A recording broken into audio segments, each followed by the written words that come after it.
Kan di Indonesia nggak ada mobil Amerika yang gede-gede, van yang gede-gede. Tapi kalau pengen yang seperti itu, ada yang kayak gini. Ini adalah Kia Carnival yang baru.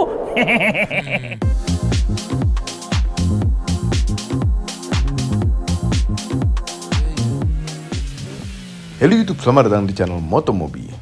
Karnaval itu adalah acara tahunan kami. Dan yang ini adalah Kia Carnival. Ya, tidak ada hubungannya. Ini adalah sebuah MPV besar dari Korea. Dulu kami ingat pertama kali melihat Kia Carnival pada tahun 2000-an. Mobil MPV besar dan mewah pertama di Indonesia. Jauh sebelum adanya Toyota Alphard muncul di Indonesia. Dulu hampir setiap orang kaya beli mobil itu. Yes, ini adalah Kia Carnival generasi pertama yang lahir di negara asalnya tahun 1998 dan masuk Indonesia pada tahun 2000. MPV besar ini diberi tahta yang termewah pada saat masuk ke Indonesia, mengalahkan mewahnya Nissan Serena C23 dan Mazda E2000 yang sama-sama sliding door. Mesin yang dibawa ke Indonesia masih menjadi yang menakutkan untuk dipelihara dan tidak umum untuk Indonesia. Yes, sebuah 2500cc V6 bensin dan ada juga 2900cc turbo diesel. Kemudian tahun 2005 lahirlah Kia Carnival generasi kedua yang sayangnya tidak masuk ke Indonesia. Pilihan mesinnya menjadi banyak dan rata-rata bermesin V6 untuk varian bensin dan untuk dieselnya 4 silinder turbo. Kami suka turbo. Lalu tahun 2014 lahir generasi ketiga Kia Carnival secara global dan masuk ke Indonesia tahun 2016. Namun bukan nama Kia Carnival yang ada di Indonesia. Di Indonesia namanya menjadi Kia Grand Sedona. Nah, ini kami pernah punya. Ini bentuknya sudah berbeda jauh dengan generasi keduanya. Bentuknya sebuah MPV yang berotot, bodinya besar, pintu sliding door dan yang pasti muat banyak untuk keluarga besar seperti kami. Yang akhirnya waktu itu kami memutuskan untuk membeli Kia Grand Sedona untuk sehari-hari keluarga kami. Mesin yang tersedia waktu itu ada yang bensin dan ada yang diesel. 2200cc variable geometri turbo atau VGT. Kemudian ini yang kami review pada video ini. Kia Carnival generasi keempat yang lahir tahun 2020 dan masuk ke Indonesia tahun 2021. Bentuknya menjadi menggugah selera. MPV bergaya Amerika yang besar dan panjang yang kemudian mengalami facelift tahun 2023 dan 2024 untuk Indonesia. Apa saja perbedaannya untuk yang facelift ini? Kami bersama si Mamang akan menjelaskan perbedaannya. Jadi kan kemarin Mamang itu hadir di peluncurannya Kia Carnival yang baru seperti ini. Sebetulnya ini nggak baru atau fresh yang bener-bener berubah banget, enggak. Depannya berubah, belakang berubah, sampingnya ada yang sebelumnya juga. Tapi dengan bentuk seperti ini, fascia depan itu jadi cakep banget. Mobil Amerika banget gitu loh. Ini keren banget, Mamang bilang. Bener-bener wow. Nih lihat nih LED-nya sekarang bertumpuk semua. Ini model-model tumpuk gini sekarang Kia ya. Terus DRL-nya sampai ke sini. Terus grillnya jadi besar sekali. Fog lamp-nya lucu. Nih, lucu banget ya. Bertumpuk lagi. Ada hiasan-hiasan kayak gini. Ini sebetulnya bukan chrome ya. Ini lucu banget. Ini kayak satin silver gitu loh. Jadi nggak norak. Bukan chrome. Ini juga bukan chrome. Ada yang chrome sedikit, nih, di totol-totol ini, bukan totol ya, ini strip-strip. Jadi walaupun dia sebuah MPV, dia tuh keker muscle gitu, kayak model-model yang disukai orang-orang Amerika tuh ya, seperti ini, Sienna gitu kan, itu kan walaupun MPV keker gitu. Mungkin ini di Amerika bakal laku, di Indonesia kita nggak tahu. Karena harganya ini nggak begitu murah-murah amat, cuman kalau dibandingkan sama Alphard walaupun bukan kelasnya, murah jadinya kalau ini. Tahu nggak ini harganya ya? Yang tipe paling rendahnya, yang Dynamic 11 seater itu dimulai dari 960 jutaan. Tapi kita kan pinjamnya dari Rangenet ya. Rangenet tuh suka punya mobil-mobil yang unik-unik gitu. Seperti yang ini mobil goib. Kenapa? Ini hanya ada 2 unit di Indonesia. Mobil goib. Dia tipe Dynamic 7 seater. Dynamic itu harusnya nggak punya 7 seater. Tapi ini Rangenet dia punya seperti ini. Ini hanya 2 di Indonesia. Jadi ini mobil goib. Nah, jadi kalau pengen pinjem mobil Kia Carnival yang baru seperti ini atau mobil yang lainnya, bisa dihubungi ke Rengenet. Ada di situ kontaknya.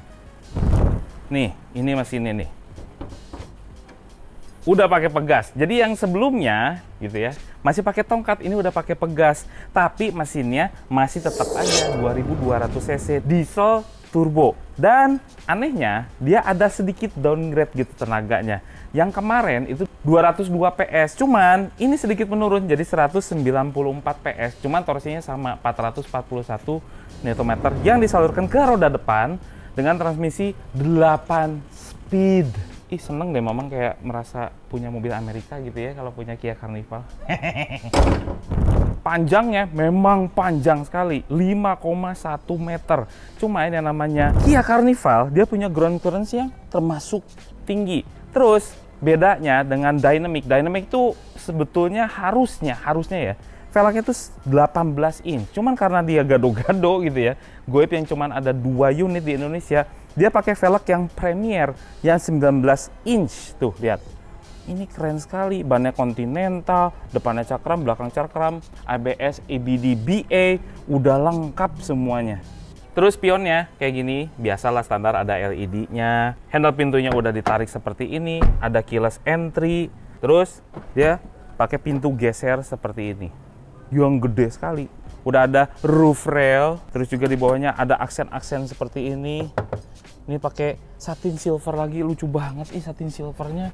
Terus juga ini ornamen yang sangat unik gitu ya. Nah, ini adalah otentiknya si Kia Carnival itu ada ornamen seperti ini. Ini railnya, keren ya. Nah, ini belakangnya berubah lagi kan. Sampingnya nggak berubah, nggak banyak lah perbedaannya. Cuma belakangnya juga berubah. Dengan apa? Dengan lampu tumpuk ya.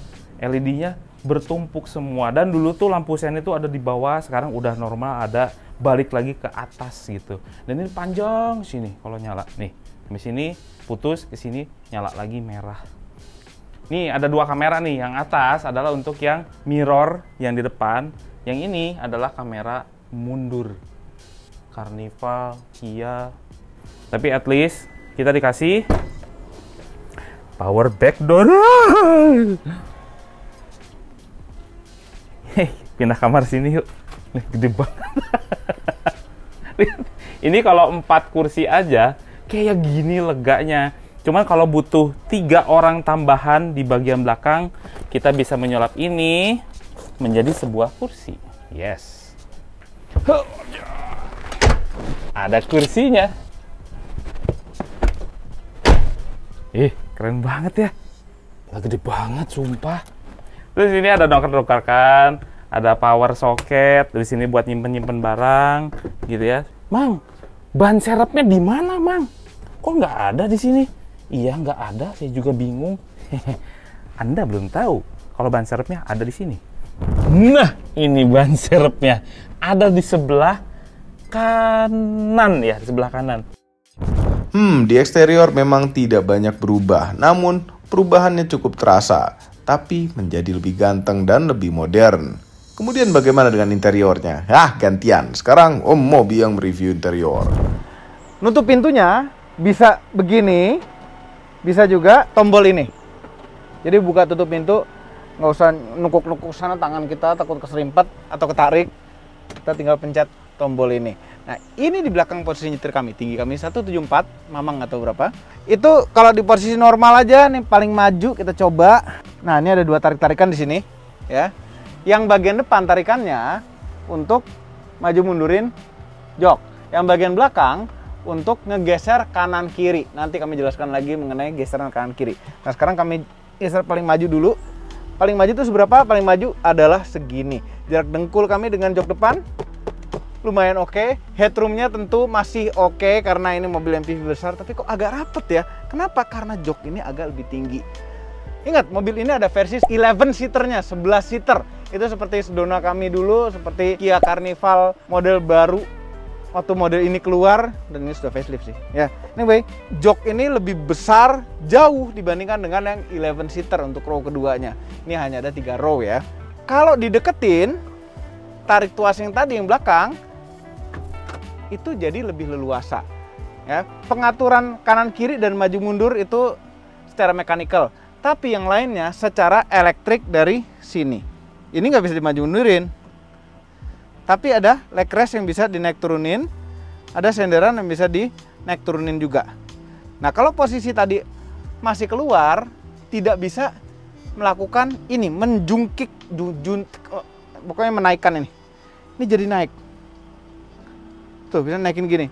Ada juga paketnya dengan mencet ini, di hold tombol ini. Tapi kita mau mundurin dulu, tanpa peduli orang belakang.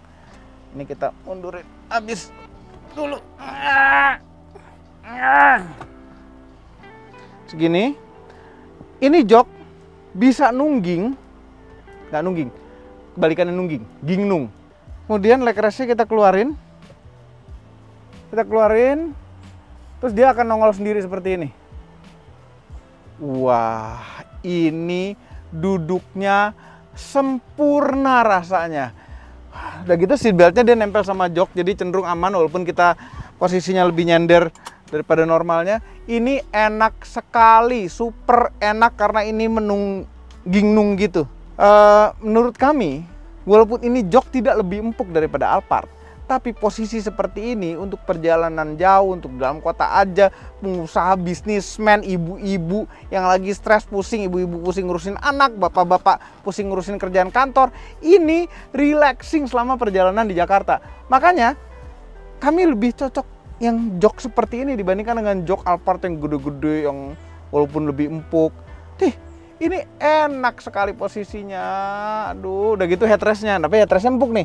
Headrestnya empuk. Kanan kirinya ada penyangganya. Jadi kalau tidur kanan kiri gini masih ketahan enak.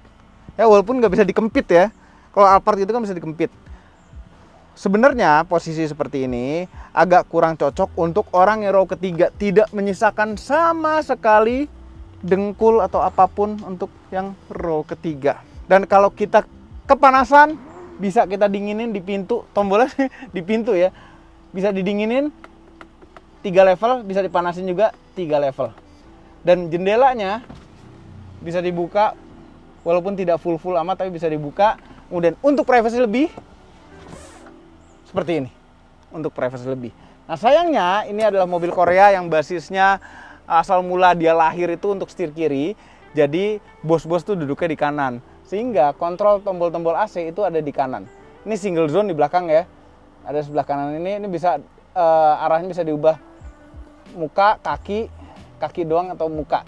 Untuk muka, maksudnya ini di atas tuh ada 4 ventilasi AC, 1, 2, 3, 4. Nah, kalau kita nggak menggunakan row ketiga, itu ini bisa dapat ekstra mendinginkan kepala yang sedang penat dan pusing. Oke, kita kembalikan posisi awal lagi. Nah, ini uniknya yang leg rest ini ya.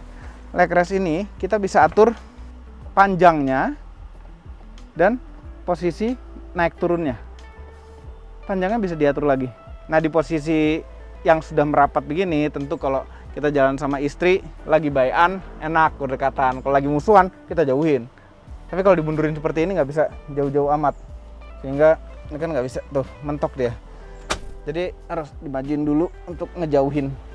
Untuk duduk sebelah kiri, khusus bos-bos, kita bisa mengatur jok depan dengan tombol. Ini ada 2 tombol senderan. Sempurna, ini jauh banget, lihat tuh. Gila, top sekali nih. Top sekali. Wih!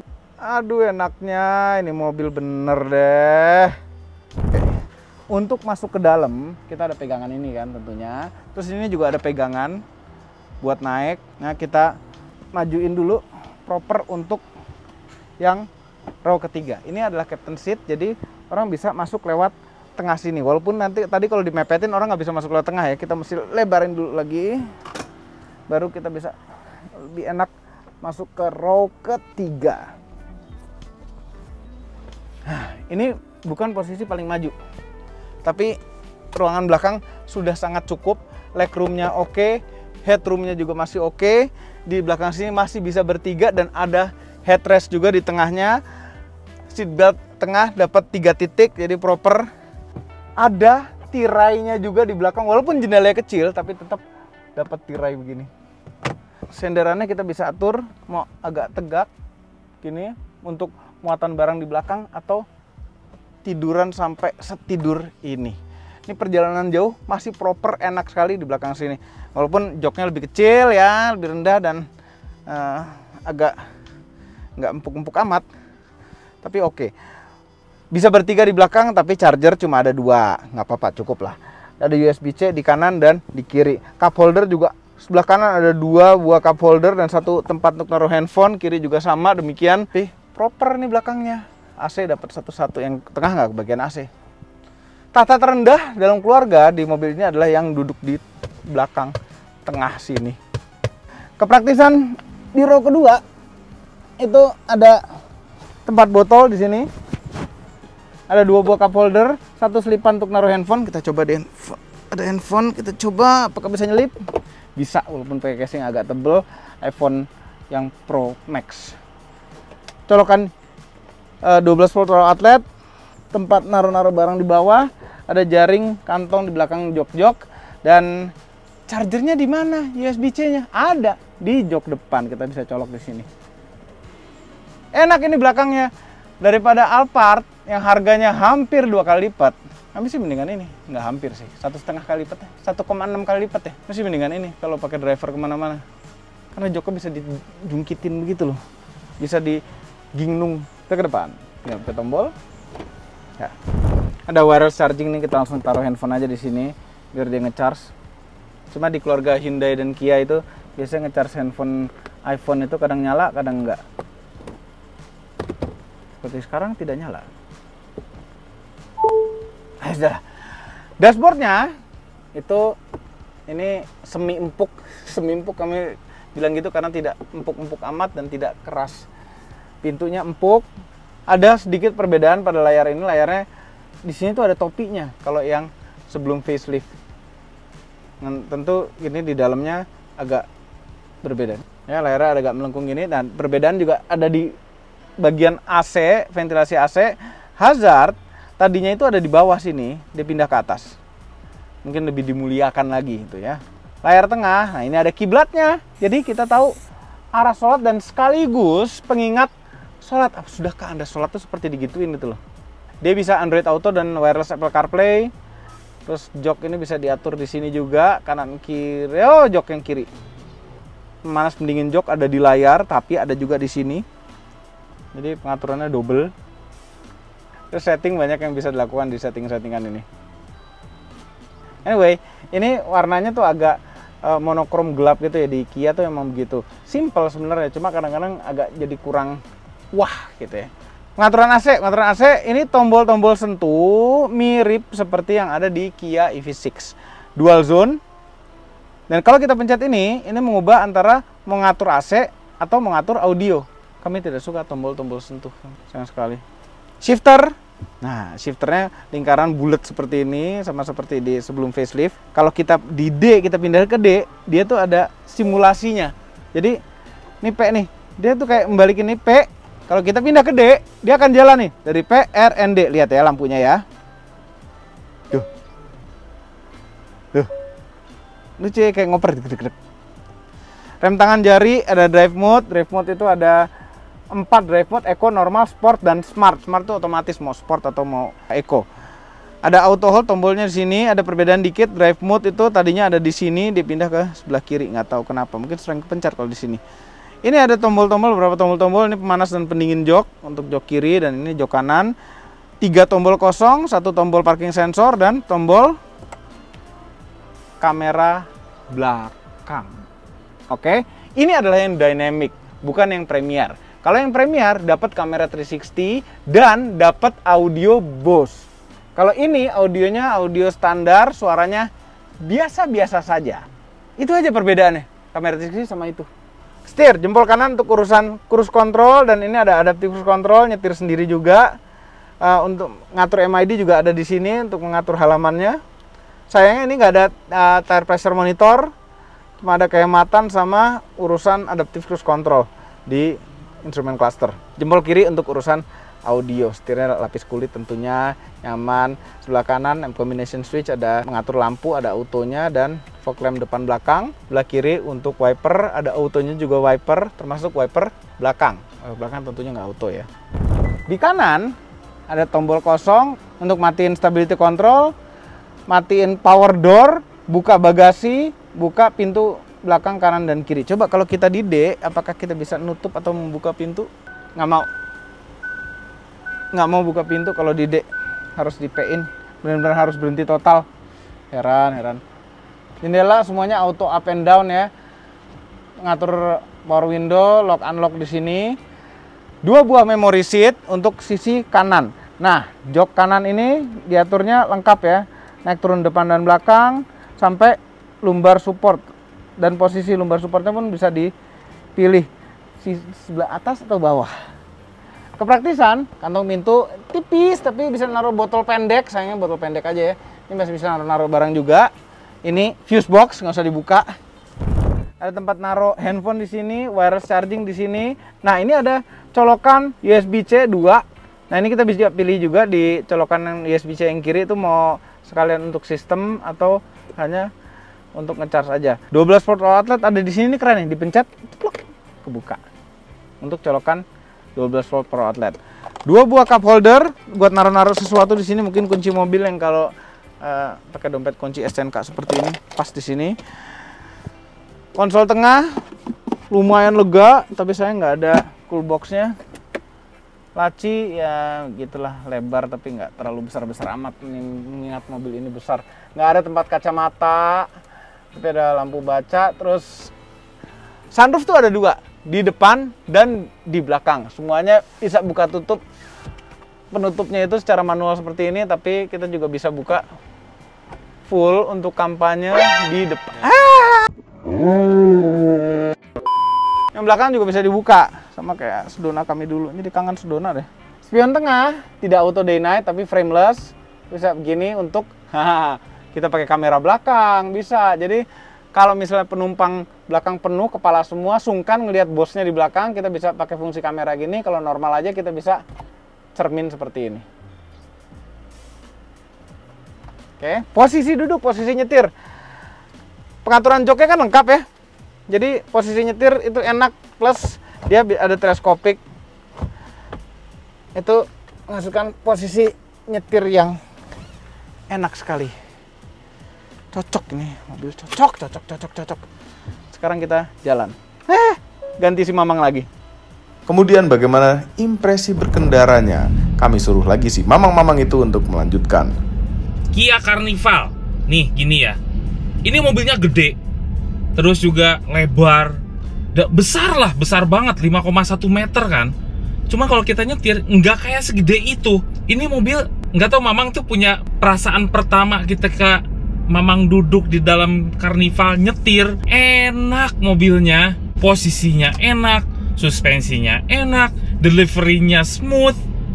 Tapi kalau begitu kita butuh kencang-kencangan, ini mobil bisa mengakomodir itu semua. Padahal mobilnya tuh gede gitu loh.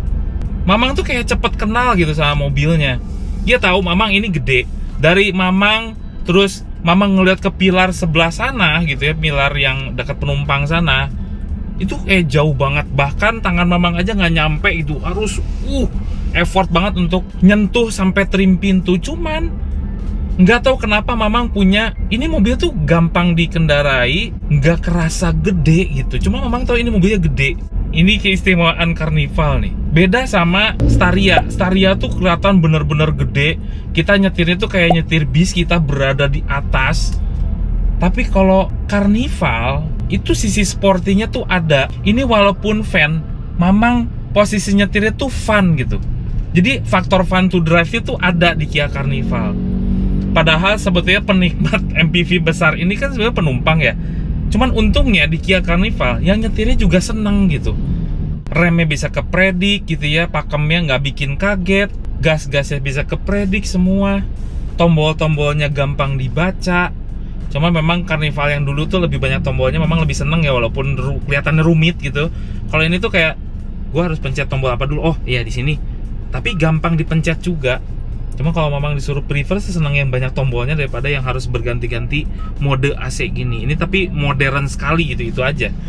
Nggak tahu apa ya komplain Mamang ya. Oh, komplain Mamang satu. Mobil ini tidak terlalu kedap. Ya, untuk sekelasnya, untuk seharganya, mobil ini masih traffic noise-nya kedengeran nih. Tuh, suara motor tuh masih masih kedengeran lah. Berbeda dengan yang walaupun bukan kelasnya, Mamang jelasin lagi. Alphard, ya lebih bagusan Alphard. Cuman suara mesinnya yang diesel ini dieselnya termasuk halus gitu ya, nggak masuk ke dalam kebisingannya. Road noise-nya ya cukup oke lah. Kalau di skorin dari 0 sampai 10, Mamang kasih skor 7,5. Aduh, ini ngemplak-ngemplaknya enak ya, suspensinya ya.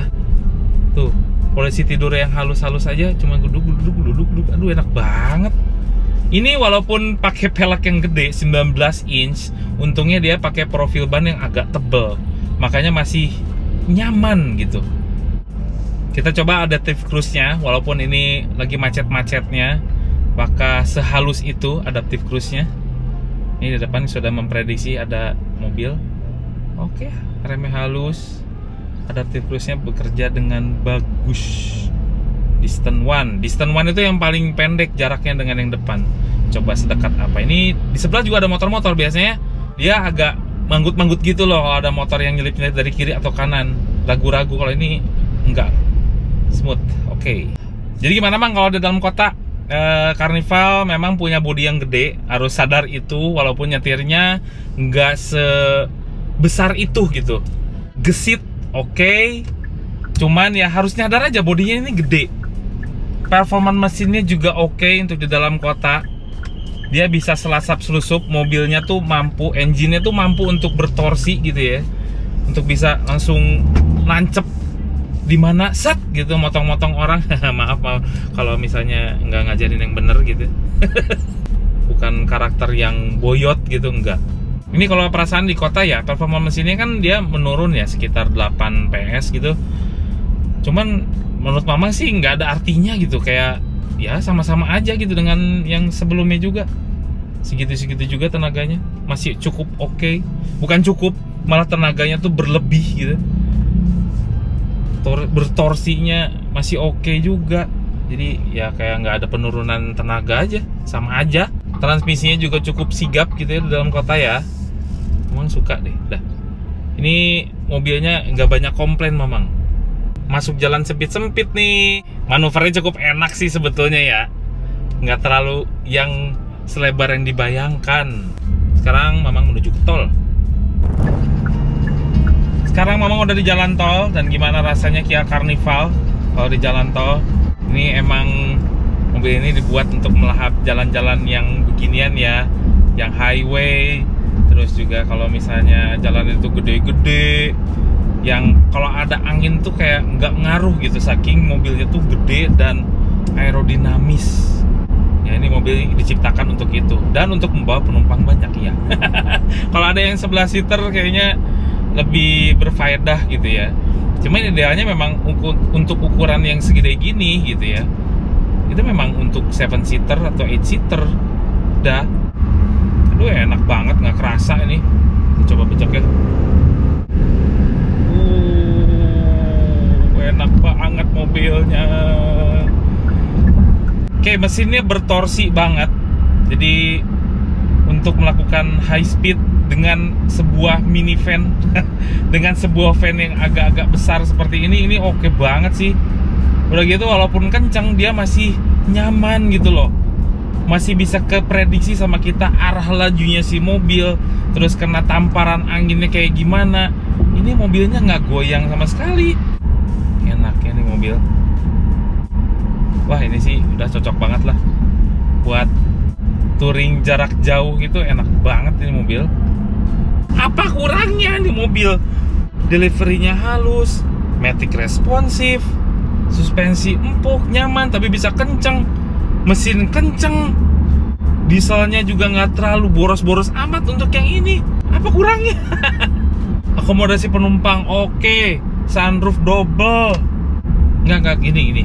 Biasanya kalau misalnya kita nyetir van gede gitu ya, Mamang tuh males. Udah kebayang gitu kan repotnya gitu kalau di dalam kota, luar kota, kecuali parkir. Ini Mamang nggak menemukan sisi itu gitu, yang aduh males banget mobilnya kegedean. Enggak, Mamang suka nyetirnya. Untuk yang dynamic juga sound sistemnya nggak malu-maluin banget, nggak, masih tergolong enak. Kita coba 0-100.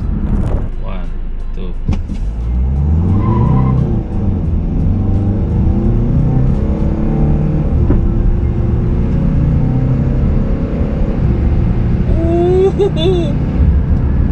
Oke, 100.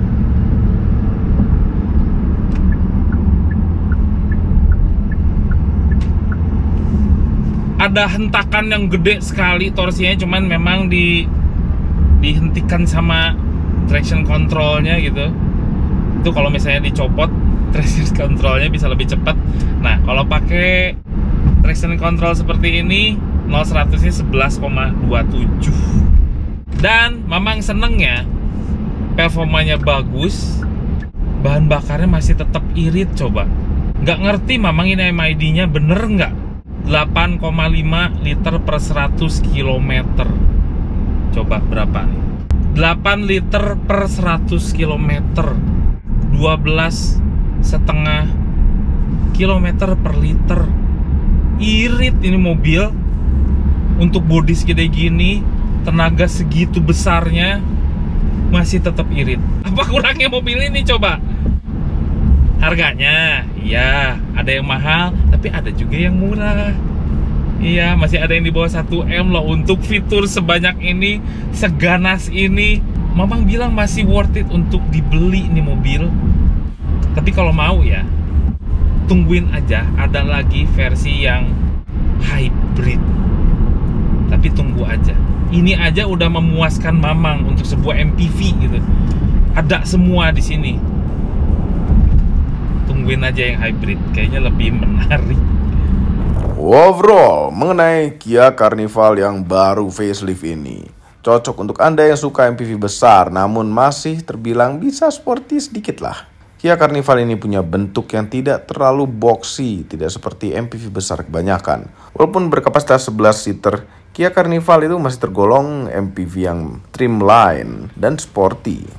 Sepertinya cocok untuk disetirin sendiri. Dan ini mobil yang direview spesial sekali memang. Hanya ada 2 unit di Indonesia.